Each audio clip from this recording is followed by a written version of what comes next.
We're blessed to mark the day in the presence of Miss Opal Lee. Miss Opal, you're incredible. A daughter of Texas, grandmother of the movement to make Juneteenth a federal holiday. I ask once again, we all stand and give her a warm welcome to the White House.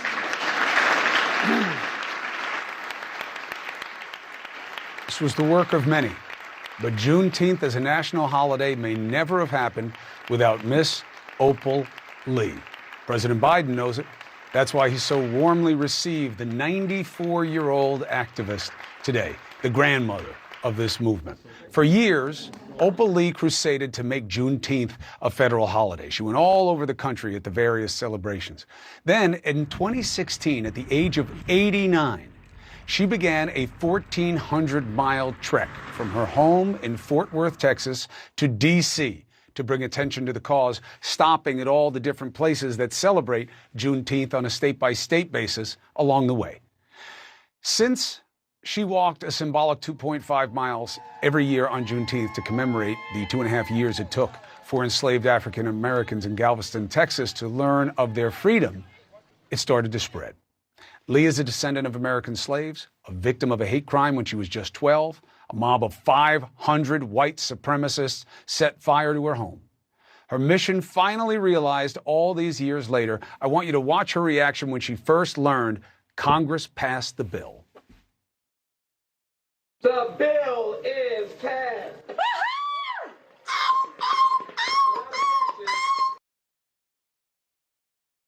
Opal Lee, thank you so much for being with us on Primetime, especially today.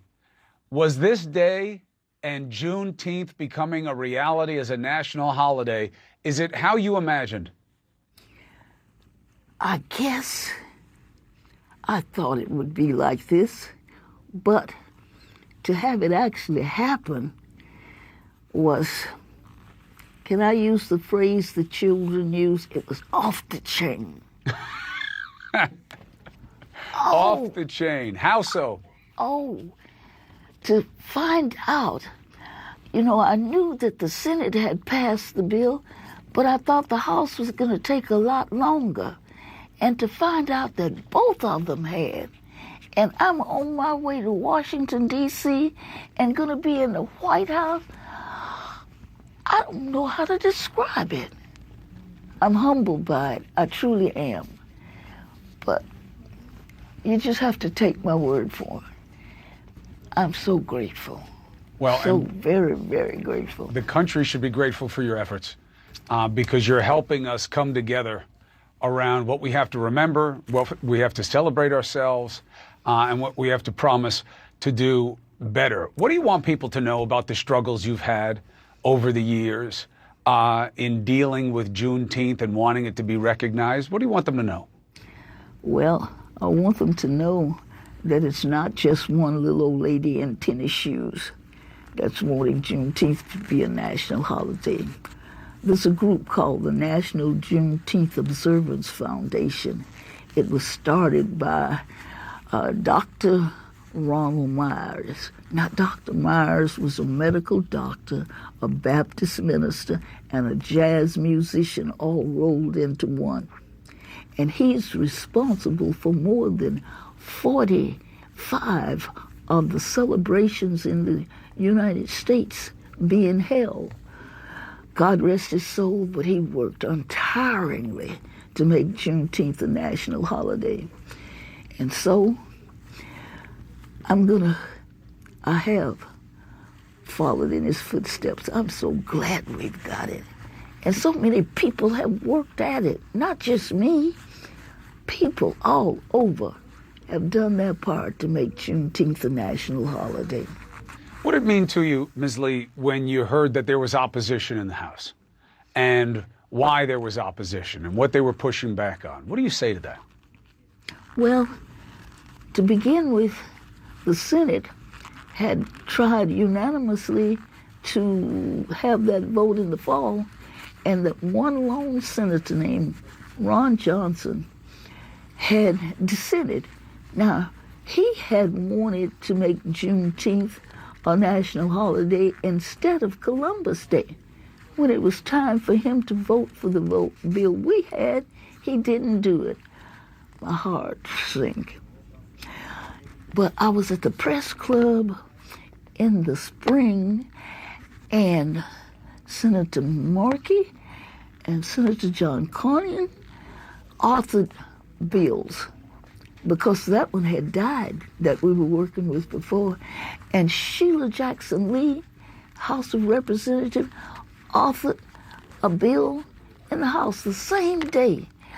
And oh, that gave me so much hope to know that we still had things going. And to find out that it's a national holiday, I just want everybody to know that this is a godsend. What should it mean to people, Juneteenth? What do you want them to do on that day, and what do you want it to be a catalyst for?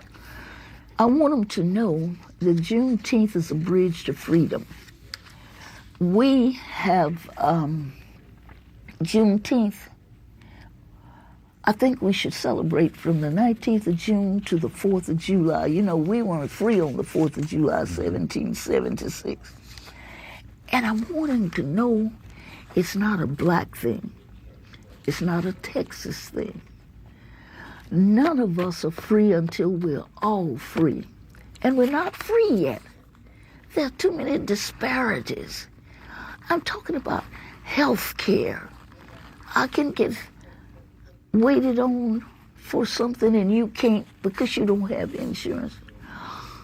The schools need to have the truth and let young people know what actually happened, and let's begin the healing. So you're going to... Joblessness. Yes, ma'am. And homelessness, joblessness, health care. All of these things need to be addressed, and they don't just affect black people.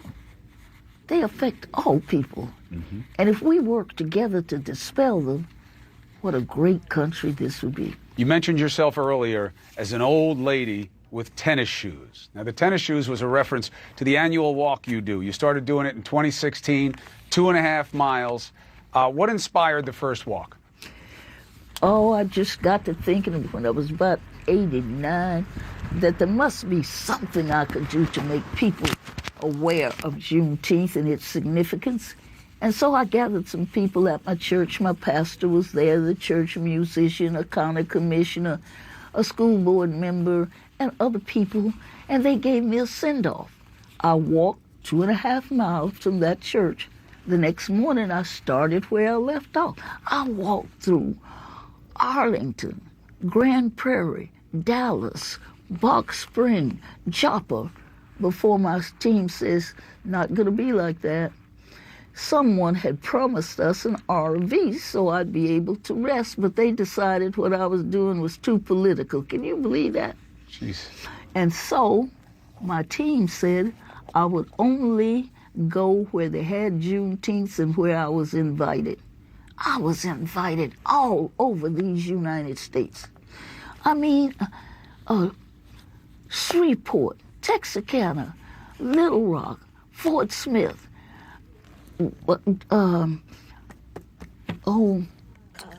Atlanta, St. Louis, Denver, Colorado, Colorado Springs. I mean, all over. So if I left September 2016, I actually got to Washington in January 2017. Now, we had asked President Obama to walk with us from the Frederick Douglass House to the Capitol. He was in Chicago. I didn't get what I wanted, but I've kept on walking. I've kept on talking. And now Juneteenth is a national holiday. Well, congratulations to all of us. And as you said, it's a beautiful reminder of how far we've come and an important symbol for how far we still have to go. I wish you well on your walk, Opal Lee, and it is a true pleasure to meet you, especially on this day, ma'am. Thank you, sir. Off the chain. We're not just the hate.